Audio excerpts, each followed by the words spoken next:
Coming up on Mountain News this morning, a local women's shelter asks people to continue offering support and donations following the holiday season, and the application for the crisis component of LIHEAP's Home Energy Assistance Program is right around the corner. Dedicated to Eastern and Southern Kentucky, this is WYMT Mountain News this morning. Good morning to you. 5:33 here on this Thursday morning. I'm Dakota Makris. Thanks so much for waking up with us. Let's head over to Brandon for a look at our forecast this morning. And really, Brandon's had nothing really to do because there's nothing to track, watch, hear, see. Nope. He's just here. I'm just kind of hanging out. He's just reading off temperatures. Just watching things and see what's going on. But I tell you, they're in a bad situation out to our west. I actually had to look up the term atmospheric river. Yeah, I didn't know what that was I either. hadn't heard of it before, but it is an actual thing that they deal with along the Pacific coast several times a year, especially Oregon, Washington, and parts of California. Back here at home, we are calm. Not a whole lot going on here. Jenkins deserted this morning. US 119, US 23 going back into Southwest Virginia up the mountain there. 30s and 40s. 32 Irvin, 32 Jonesville, 43 in Prestonsburg. Or actually, nope. I kidded a while ago. 45 in Jacksboro is the warm spot this morning. In Eastern Kentucky, 43 in Prestonsburg is the warm spot. But again, in region-wide, 30s and 40s out there. Fairly calm start to the day. Sunshine. It's going to be a very nice day. Temperatures back to close to where they should be this time of the year. Our mid-40s is our average high. About 52 our daytime high today. But tonight, we could see a few sprinkles or a snowflake depending on the temperature, but I think most of us still stay dry. We'll talk about our next best chances for rain and or snow coming up here in just a few minutes. Dakota? All right, Brandon, thank you. On Eastern Kentucky, school board and bus driver are facing another lawsuit.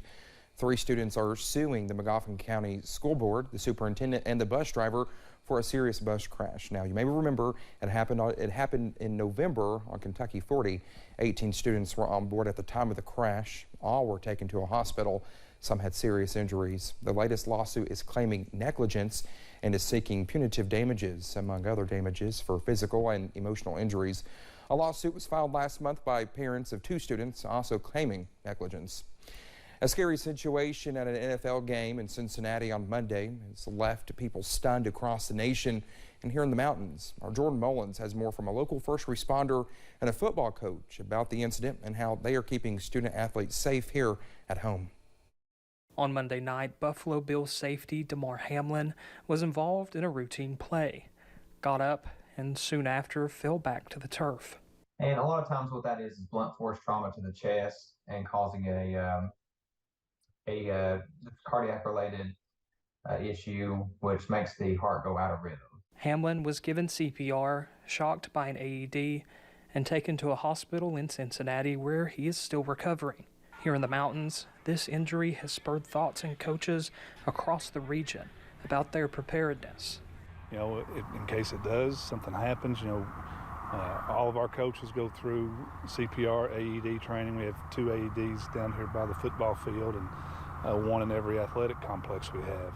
In Pikeville and many other sports venues, ambulances and EMTs are on scene at all times. Time is of the essence. So with us being present, us having the proper training and the proper equipment, I feel like it's important. It's critically important. Could be life or death in that case. Ready to respond in case a routine play turns into serious injury. Player safety is always at the forefront of our school district at the KHSAA. You know, that's what it's all about, making sure that our student athletes, we want them to have a great experience, we want them to compete, we want them to win, but more than anything, we want them to be safe in everything that they do. Staying ready and keeping student athletes safe. In Pikeville, Jordan Mullins, WYMT Mountain News. In the latest update, the Buffalo Bills tweeted Hamlin is, quote, showing signs of improvement.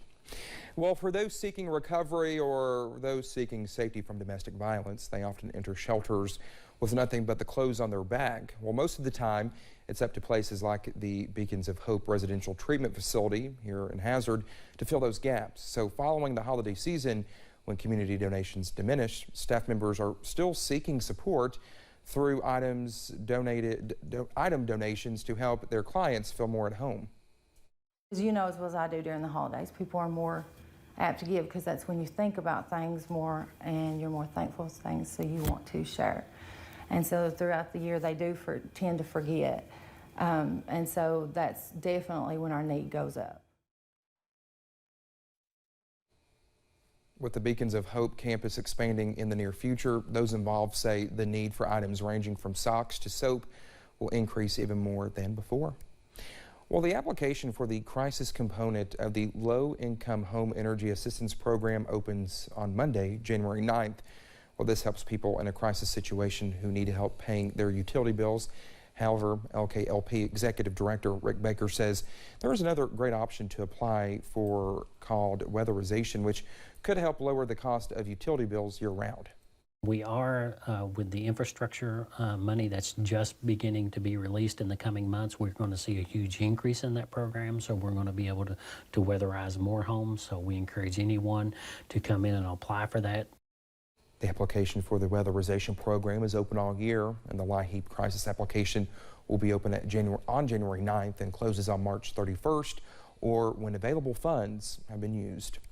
Well, out with the old and with the new, Appalachian Wireless is moving forward with a plan to update connectivity for people here in the mountains. Our buddy Forbes talked with its marketing manager about the change.